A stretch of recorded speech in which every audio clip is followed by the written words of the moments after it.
some controversial comments on anchors and actresses of late. Anchors are facing really embarrassing moments due to Ali's double-meaning comments.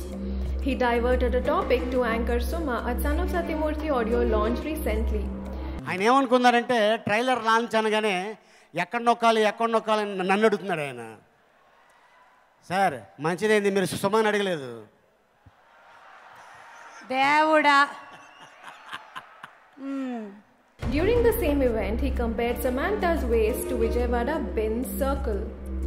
Samantha కత్తి సమంతలో నచ్చేది మీకేంటో నాకు తెలియదు, కానీ నాకు మాత్రం నచ్చేది ఒక పాటు ఇక్కడి నుంచి ఇక్కడ దాకే. అంటే ఎలా ఉంటుందంటే ఒక రకం చెప్పాలంటే విజయవాడ బెంజ్ సర్కిల్లా ఉంటుంది. Coming to recent audio launch of Lion movie, Ali commented on anchor Anasuya.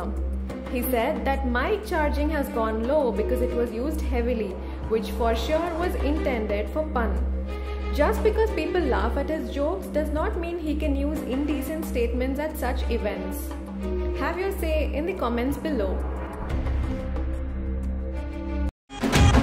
పిల్లాని కళ్ళకున్న కాటుకేమో సూపరే, అల్లున ఇప్పుకున్న మల్లె పూలు సూపరే, మత్తాయి పండు లాంటి బుక్కలేమో సూపరే, ఒడ్డున రొప్పుకున్న చీర బొమ్మ సూపరే. నడుమట్ట తిప్పుతుంటే